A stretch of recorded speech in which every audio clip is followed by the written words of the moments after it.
Good afternoon, ladies and gentlemen, dear colleagues. Welcome back to this last session on further action promoting single accreditation of joint programs in European higher education area. My name is Achim Hoppach. I'm the director of the Austrian Quality Assurance Agency and have the pleasure to chair this session. The organizers told me that I would not be criticized for finishing this session earlier because of travel arrangements of many participants. So I will apply some German approach to session chairing, and maybe we will finish a little bit earlier. But this might be a biased view on Germans. We will start this session with the reports from the last round of discussion groups.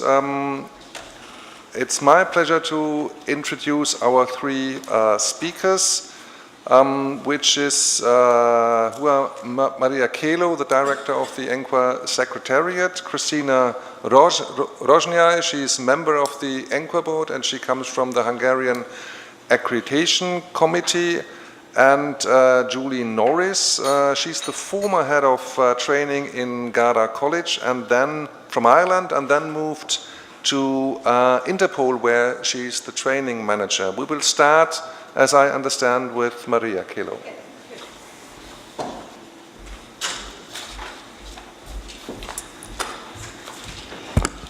Hello, everybody.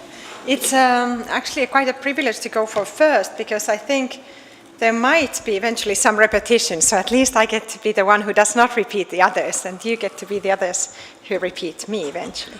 In my group, we thought, okay, we cannot solve all the very many problems that in 1.5 days we've been collecting and listing, but maybe we could think of some very concrete actions that different stakeholder or interest groups could take as a first step in a coming year or so to make this get this ball rolling.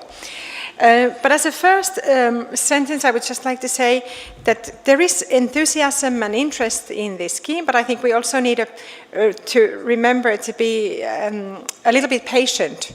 I mean, it's been only 2 years, and 2 years isn't an awful long time when you think about higher education policy and higher education reforms. It can take quite a while to implement big substantial changes in different systems. So, but nevertheless, we think, of course, national authorities have a very key role to play. We hope they will be streamlining legislation and make anything they can to remove obstacles for the use of the European approach, and also make it really possible to go for any ECHA-registered agency for the external quality assurance of programs. We also talked maybe the real solution is to create a framework for joint programs as an exception. So something like having, I call it the diplomatic status of the joint program, so they are beyond and above and separated from the normal system. Providing financial support, I think everybody's happy to get a bit of support because it's very labor intensive and resource intensive to create joint programs and to quality assure them. And also, in order to put the joint programs a little bit more in the forefront of the priority list, put them really explicitly as a part of the national internationalization strategies for higher education. There were many others that were mentioned, but I tried to pick what I thought were kind of quite key issues. Quality assurance agencies can also do something. They should, of course, train experts on the European approach so that when there is a request from institutions, they are ready to go.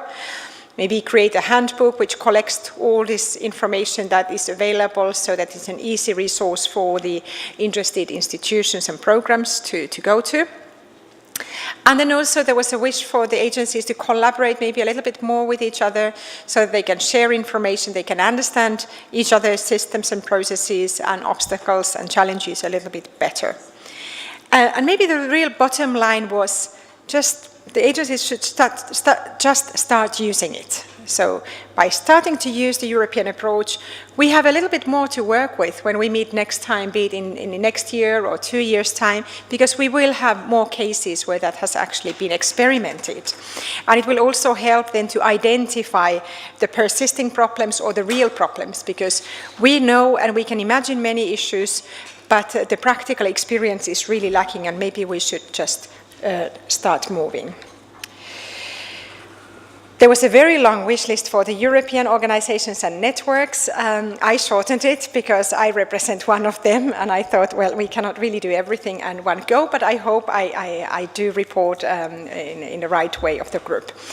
One was, of course, that the European associations can support the lobbying of the national authorities, inform them what should be done at the national level, inform that there is this procedure, remind them that they have committed in the Bologna process into the joint the European approach, and therefore they should act on that.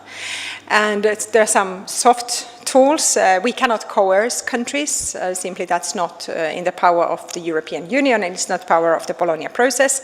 But there is all kind of soft pressure, like the Bologna stock-taking report, where we can do some benchmarking or even some traffic light maps on which countries have allowed for the use of the European approach and which haven't, so that there is a peer pressure and soft policy pressure. Some European organizations might be in a good position to create some guidelines of good practice on the European approach and for its use. Maybe the European University Association, maybe ENQA, maybe together, things like that. And this could also include or be fed to by analysis of existing cases and sharing of good practices that could be put into a publication or website or something like that. And there was also a question of we should really learn how to sell this European approach well, not sell it as a terrible, complicated administrative burden, but rather as a European brand, a quality label, so that the programs would be motivated and incentivized to try to get that and use that one. And there were two that were maybe specifically directed at the European Commission, but I see our colleague has already left us, but I hope this is being recorded. That the European approach should be used as a criterion for the EU-funded joint programs, so the Erasmus Mundus Masters programs, that they could get funding only if their quality assurance, or they at least attempt to use the European approach.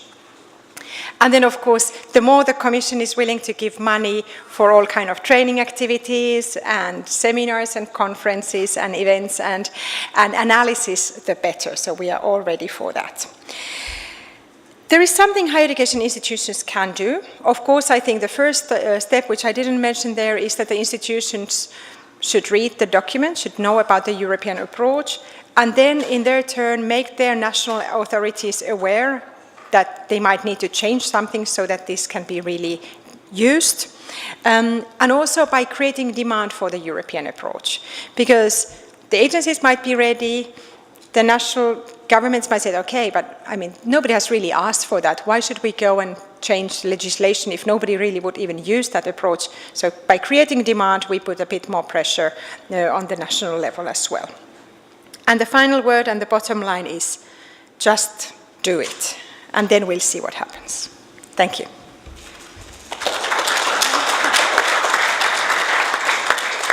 Thank you, Maria. We move on to Christina.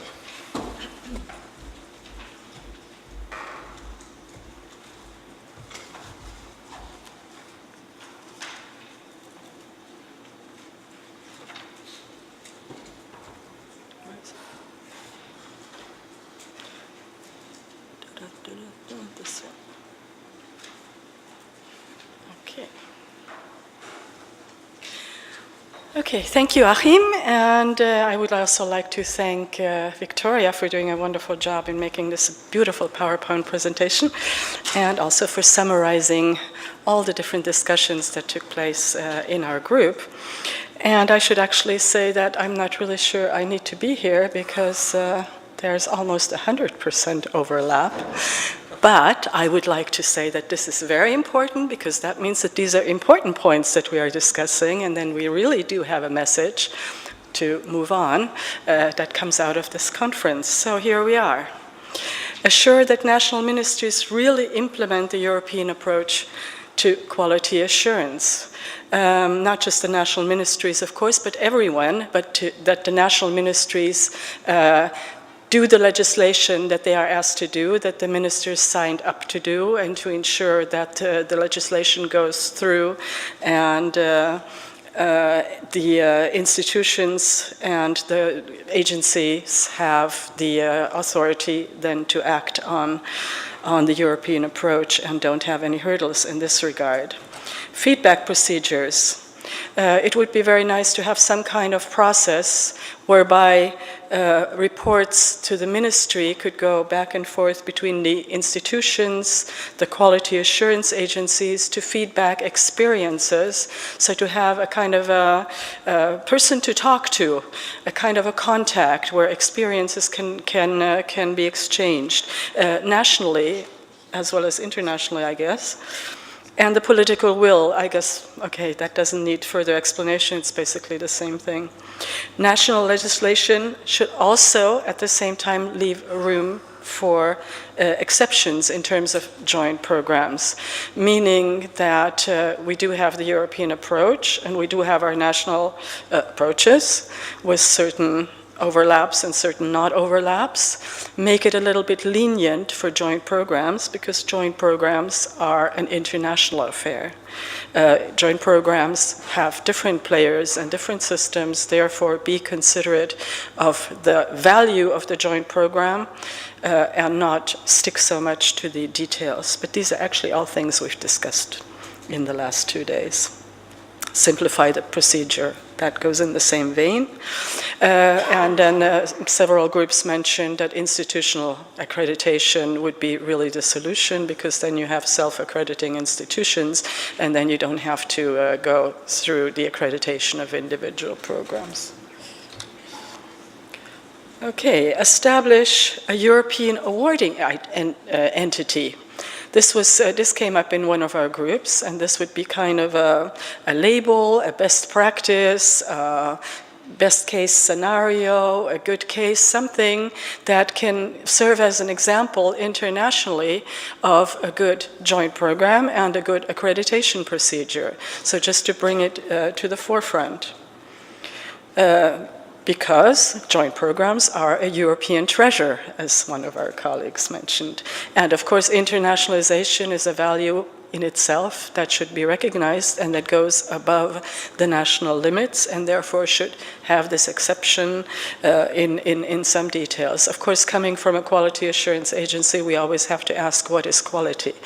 And this, I'm not going to get into this discussion, obviously, but this is actually what we have to keep in mind, is quality in all those details that we really think are quality assurance, or is it a larger package where we have to look at the outcomes much rather than the little details that we are concerned with. In case of joint programs, this came up also in Maria's group, if they're financed by the EU, the funding should be dependent on applying the European approach. So if there's a link, there will be an incentive, a financial link.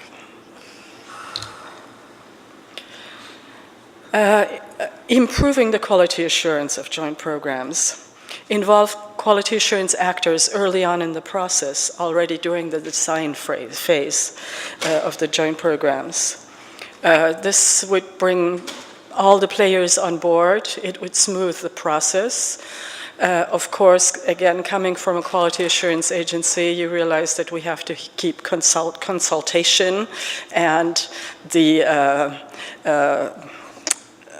decision on what is good and what is not good as far as quality separate. But of course, there are ways in participating in the process early on. Quality assurance agencies, national and EU level, support in developing guidelines and finding approaches. So, meaning that now we have the European approach, which is a very general guideline, but work down into hands-on guidelines that could be used internationally. There will be, over time, as Maria said again, experiences, because now it's only 2 years, a lot of experiences are coming in, to translate that into what her group said, a guidebook, guidelines that are more practicable rather than this general. And I'm not saying that we need more requirements, definitely not. We don't need more standards, not that. We need hands-on implementation help. Training, as in all quality assurance processes, the quality of the reviewers is probably the most important aspect. So training reviewers and training them not just in whatever that field is, but also in the jointness of a joint program and the international aspect of a joint program are key. And of course to get, if possible, experienced reviewers in these areas. The content developers need help themselves to help navigate through the legislative jungles, to have some kind of contact point, coming back to what we also said earlier, where they can get help not just on the national legislation, but the partner legislation frameworks. And another point is for the quality assurance staff. I'm wondering how much our staff at the agencies really have experience with joint programs. I know in Hungary we don't have much experience because we haven't had many joint programs, and this may be the case in other countries as well. Very important on the part of the partners designing the program is that they have knowledge and a knowledge base of the legislation, access to knowledge bases on the various legislations in different countries. So this is maybe where this database will come in sooner or later that ECHAR is working on. Okay. I guess that was it.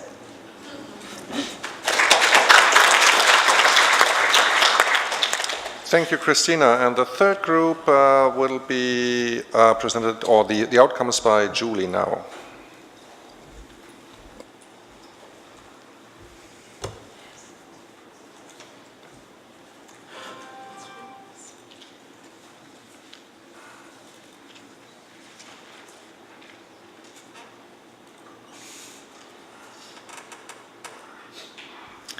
So I think I might even be quicker because we only have one slide.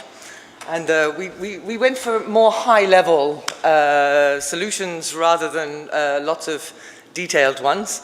And a little bit of overlap, but perhaps something slightly different to either add. Our first one was basically that progress in implementing the European approach should be added to the monitoring on the implementation report of the Bologna process itself. So at least there is some track being kept of who is implementing and who is not implementing, and that this may serve to apply a little bit of pressure. Following on perhaps from the previous suggestions of a lack of experience is that we have a joint program. We have the people in the room whose job it is to come up and stop this nightmare of the necessity of 4 reaccreditations. They're all here, they're dealing with the challenge now, and that is an excellent model both to use as a case study, as a pilot, but also for experience, to draw in from all of the other QAAs any assistance, any ideas they may have. So we need to learn from, and there are programs happening now that we can learn from and we should learn from, and we should use everything we can, at least with the case studies that are available to us. I think there might have been slightly more law enforcement in my room than perhaps the others, because we had a different slant. We were a lot about legislation. And one of the things that law enforcement do is, because no country ever has the beautiful statute book of all the laws that you need to tackle the problems that you have. And the problems certainly change much quicker than the laws do. So you come to be able to really interpret and capitalize on the opportunities that exist within the statute book, that when you come with fresh eyes and see what can I do instead of what it is not allowing me to do. And that we would estimate, and we know we exhausted this to death with Estonia and looked at their legislations in all sorts of different ways. And some bits we actually got over, we hit one problem, but the rest we managed. And so there are quite often a lot of options available within legislative frameworks if you really, really, really read them and understand them and read them in their entirety, because you've got provisions in different pieces of legislation. So it's about having an expert understanding of actually what is available to you already or what you can use. And I'm going to come back to this again in the bottom one. The other one, of course, and this was mentioned earlier, take out joint study programs from national jurisdiction altogether. And you'll see we have the Ys here. Obviously, this is the overall, and that this would require lobbying, but then you've got national parliaments to agree to do this, and there would be a massive period of time and where they go to, but it's still there as an option. Coming back to the money again, as a forensic psychologist, either money or love motivates most crime and also motivates most behavior. Okay, so if we want to change behavior and we're not offering love, then we should look for ways to offer money. And I would go a little step further, and we agree wholeheartedly that any money that comes from the EU should be dependent upon EU rules. However, we went a little bit further to say, actually, if the EU wants to encourage joint programs, then it should plan and make structural funds available. It should announce they're going to be available, and it should announce now that they will be available, but you will have to follow the European approach, which now gives you the next 3 years to change your law, rather than just announcing in 2020, by the way, you have to do this.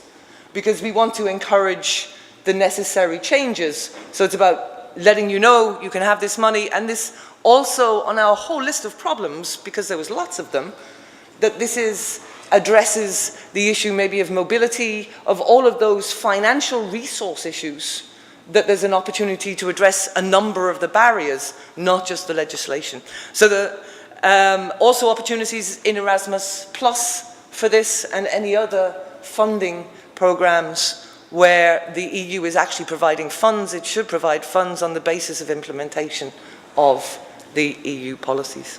And then our last one was the research that has been suggested that ENQA pick up on this, and we would strongly recommend perhaps that as part of that research that it also considers the case studies, it also considers an activity where each QA sees what flexibility it's got and reports that, so that you start to have a national picture that's easily available and easily accessible, and this comes out of a planned research way forward already, that we really get a true understanding of the status quo and what's possible.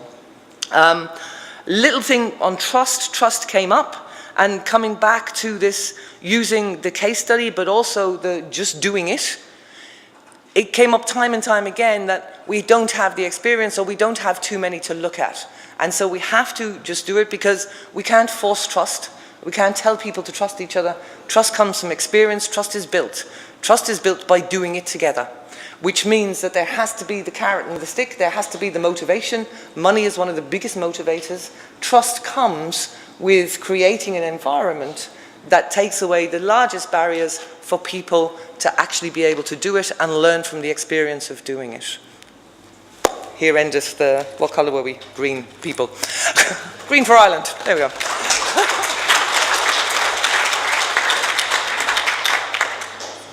Thank you to the three presenters. Indeed, I think there was so much overlap, which, as Christina mentioned, gives us a clear picture that there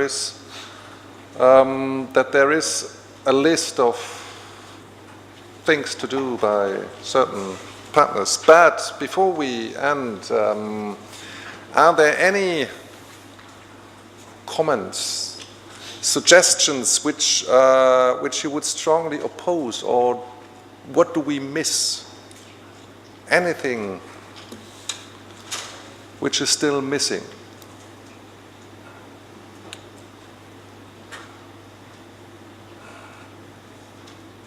First suggestion. Right, then we move to the second comment.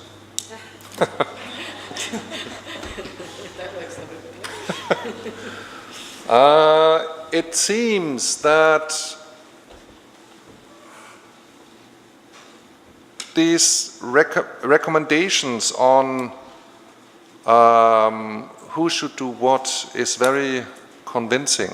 And if this is so, we already come to some wrap-up comments.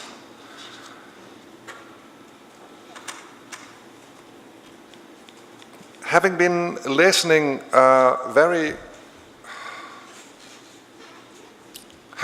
having been following many comments and presentations very, very closely, I think that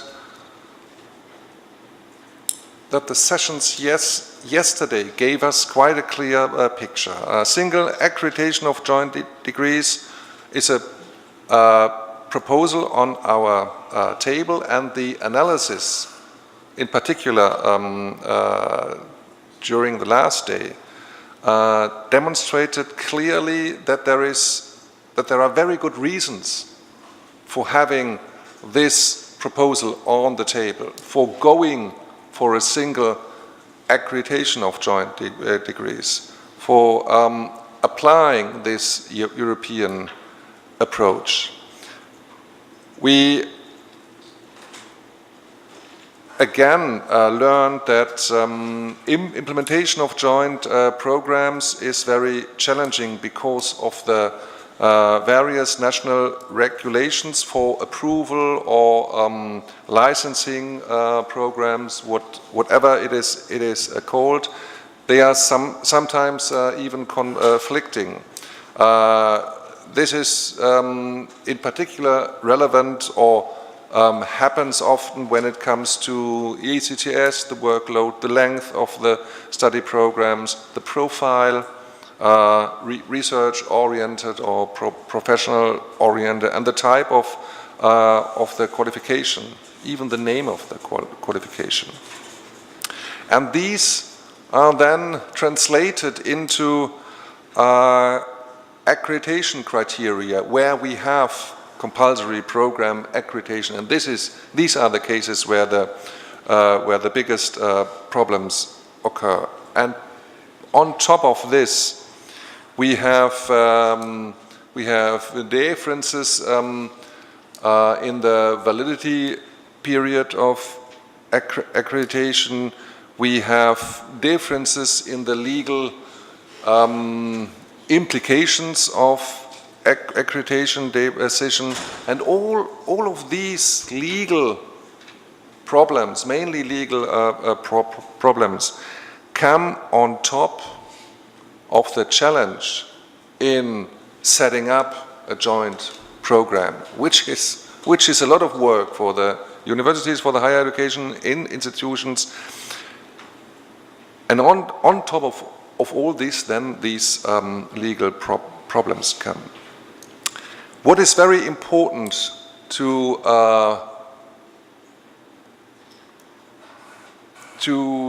be very clear about, from my point of view, is even if we would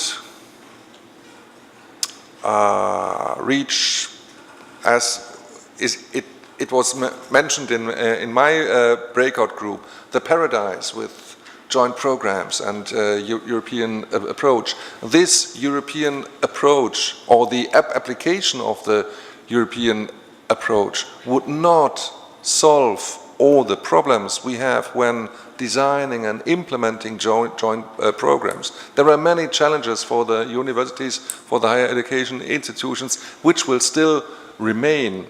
It's not the agencies carrying quality to the institutions, it's the institutions creating quality. This is very important to keep in mind. We do have only very few examples.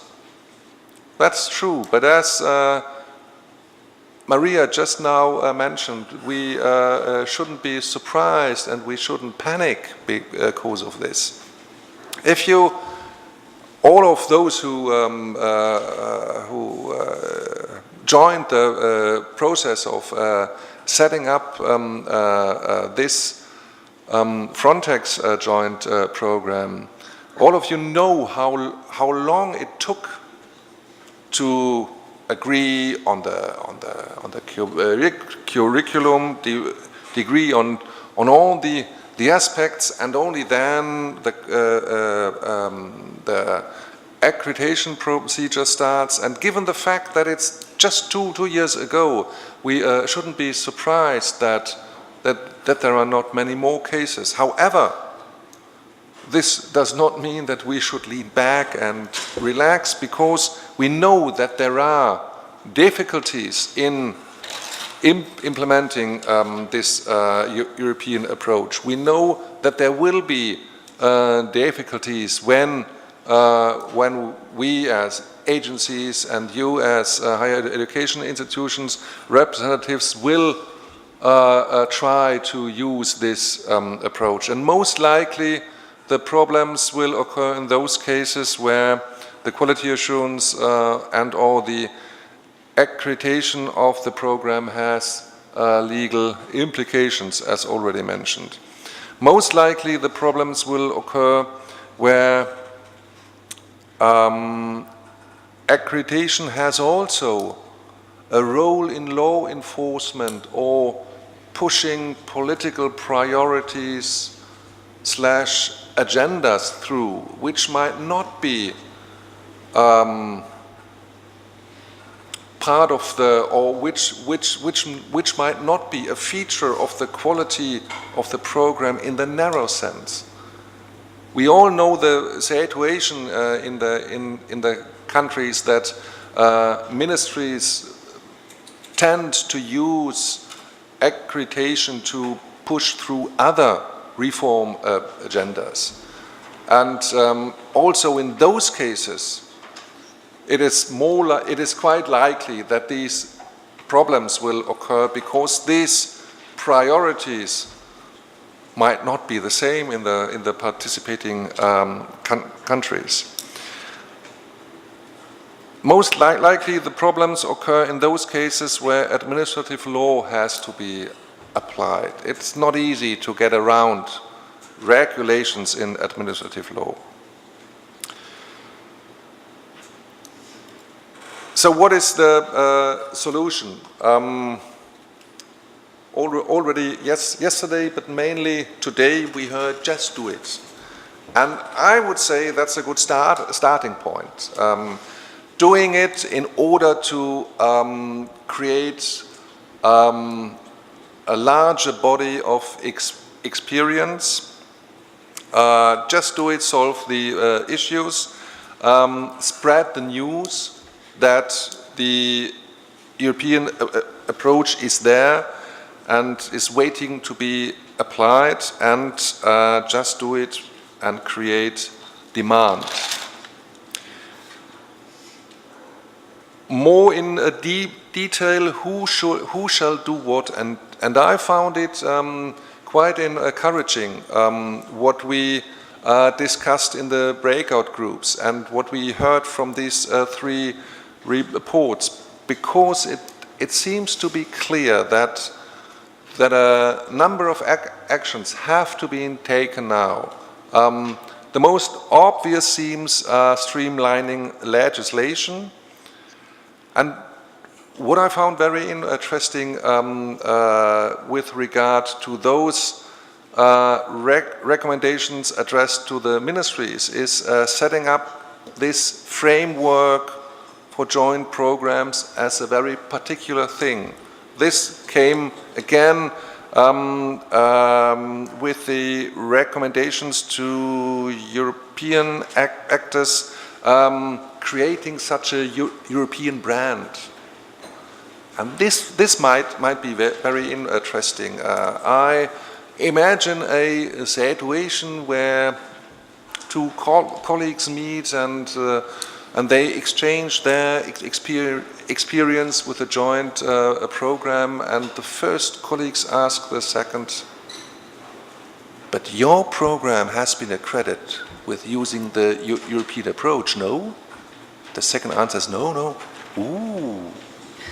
So we should try to make this a real European brand. This might be a very good suggestion for actions to be taken by ministries or by the European actors.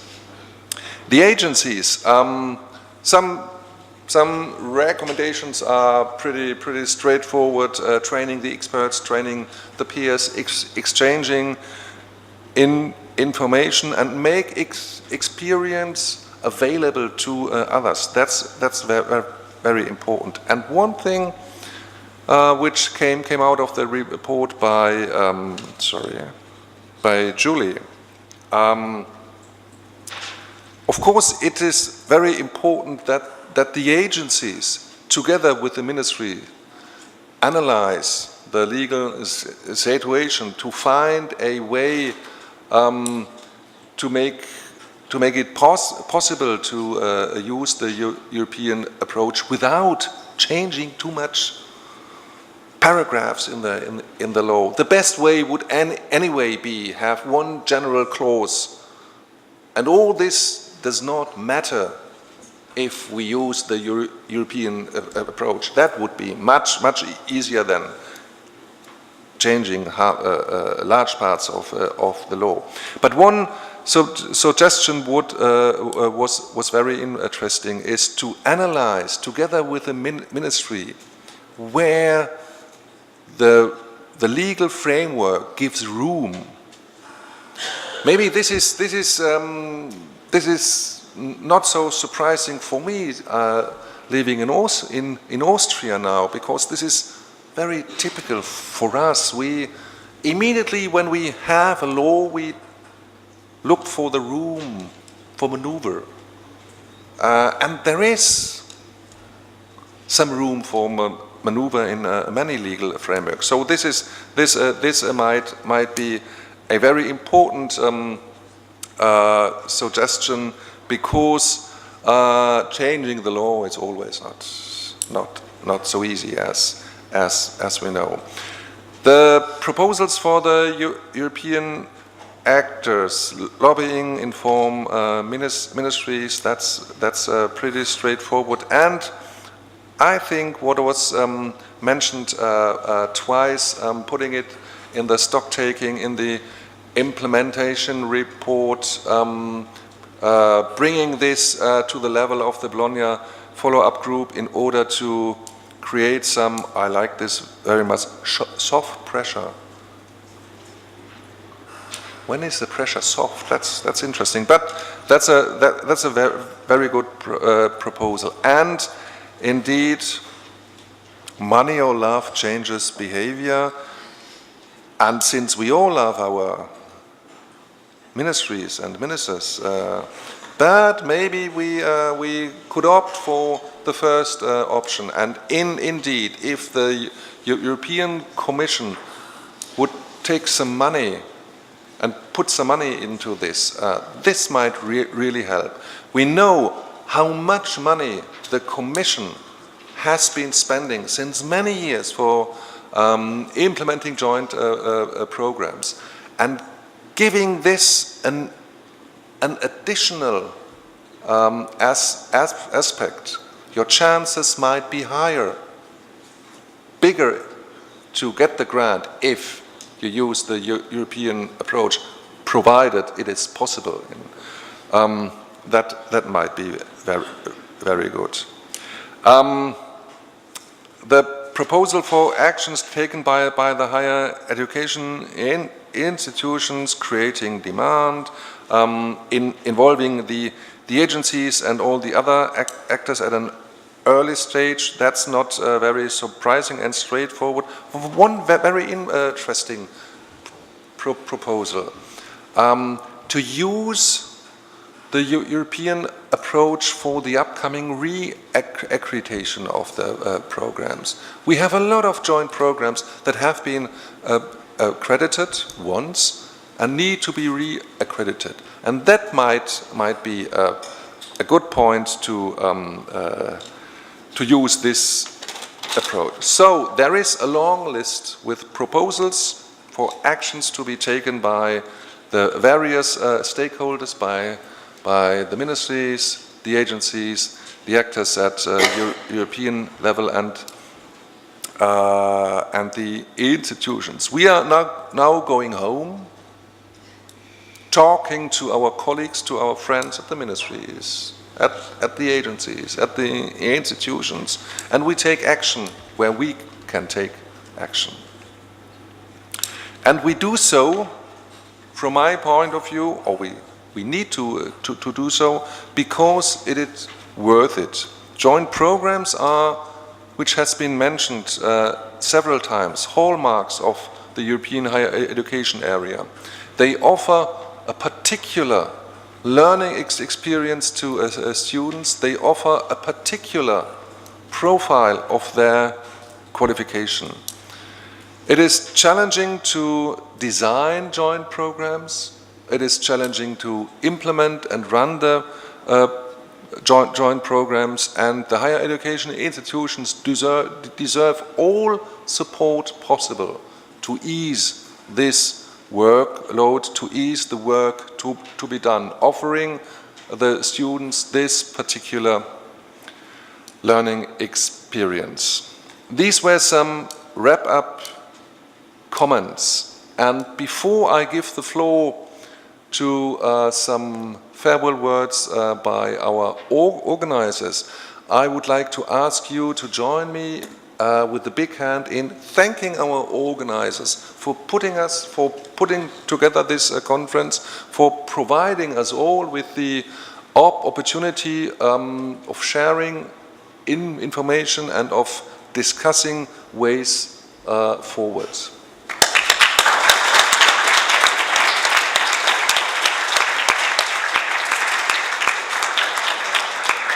And now I pass the word to Henrik Warnjelm.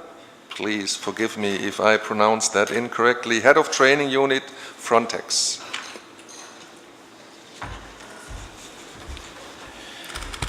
Thank you. The pronunciation was close to perfect.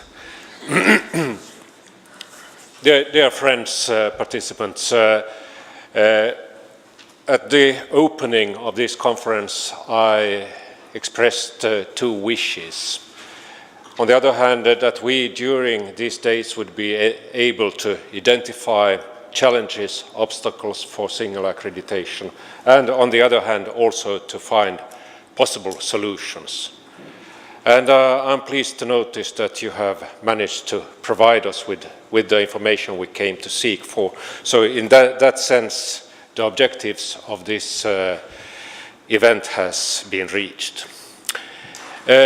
Thinking about the obstacles we have presented, discussed, a justified question is, of course, why did Frontex in the first place decide to do it the hard way?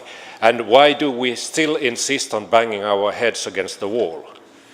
In the beginning, I mentioned that one of the reasons was that we wanted to go for a joint award in order to make the program available for potential students from each member state. This was indeed one of the reasons, but it was not all the reasons. Another clear reason was that we wanted to live the principles of the Bologna process in a proper way. And in addition to that, we wanted to have a clear European approach. And we still believe that this is the way to do it. And we still believe that if we, with your support, still continue banging our heads against the wall, it will give way for new developments. And this is what we are in for, and this is one of the main reasons why we all are here today, to find more reasonable solutions to joint accreditation. You have managed to specify a lot of challenges. I like to simplify complex issues, and I would like to say that the main issue seems to be on legislation, rules, and on the other hand, finance. From my point of view, these issues are to be solved, and they should be pretty easy to solve, also rather fast, I would say. The solution, we have also a long list of very specific solutions. I identify 3 very clear solutions that I would call communication, communication, communication. We need to make the decision makers aware of the importance. For their point of view, without getting the information, this is such a marginal issue that they will not make any effort to change it. So it's all up to us, and I would actually throw the ball on you. Please make sure that we get the change we need. And as previously presented, just do it. Frontex will, of course, support all efforts in this regard. And what we can do is, of course, to continue in the way we have done previously, by raising awareness, promoting all attempts to fix these issues, and to continue banging our heads against the wall. This is what we clearly can do. By this, I would like to thank you all for your strong contributions and your input to this conference. And a special thank you to Nicolas Romeris University for first the initiative to arrange this and then taking care of hosting. Thank you very much.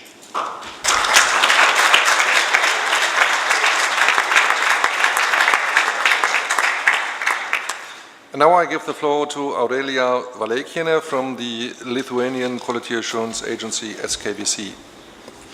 Thank you very much.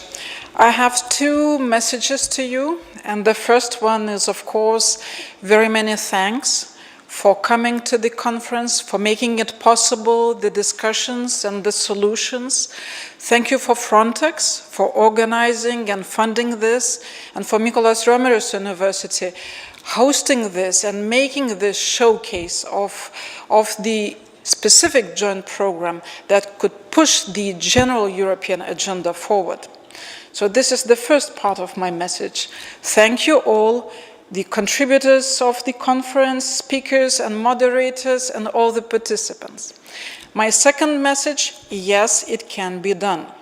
I remember how it all started. We had a visit from Nicolas Romeris University, and the question was very simple. They wanted to promote this idea, and their question was, can we support them? And we said, yes, we can. This was not planned in our work plans last year at the end or beginning of this year. The idea came up early in spring. We set some deadlines. We said, okay, let's go, let's do it. So I think that we need to analyze, we need to rationalize, but in the end we need to act. So let's act. Thank you.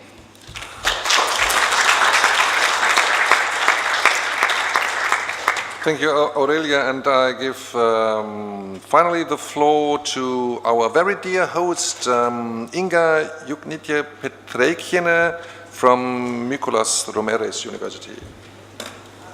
Thank you very much. I would like to stay in my place, if you not mind. So my concluding remark of a conference would be that the joint programs are the paradox of Bologna. By the nature, we are international, cross-border, but managed in the frameworks of national legislation. And in order to solve this paradox, I think that national regulations should be kept for the national programs, and joint programs should be considered as some exceptions to the national rules. And in spite of some pessimistic mood, what I felt during the discussions, I still believe and I have a hope that the European Joint Master Program in Strategic Border Management will be one of the first examples of success single reaccreditation. We don't want to work and to live in the existing problems. We really, as academics, do not want to be forced to dedicate hundreds of hours for writing the self-evaluation reports instead of teaching and doing research. I'm convinced that the quantity of self-evaluation reports done every year do not prove the excellence of the program. And I support the idea and the request of AHIM, and I would like, as an organizer, to ask you to do the homeworks. With the key stakeholders in your countries, in higher education institutions, on what amendments should be done in order to create the real foundations for the implementation of European approach. Who, if not us, and then, if not now? Now. We can see it on the screen now. And also, we would like to get a feedback from you as participants of the conference who are really concerned about it, what happened in order to reach some movements towards the single accreditation in your countries after this conference. And of course, on behalf of all organizers, I would like to thank all participants for your attendance. I would like to thank for excellent cheering, for excellent moderating. I would like to thank you for your great ideas and suggestions, and all your ideas and all, of course, presentations will be placed on the website of the conference, and by the end of the summer the conference report will be produced and it will be disseminated to all conference participants, and I hope beyond the organizations of participants. And I'm still optimistic, and I hope that in 2022 we will organize the next conference and we will present the success story of European Joint Master Program in Strategic Border Management on the single accreditation. Thank you very much.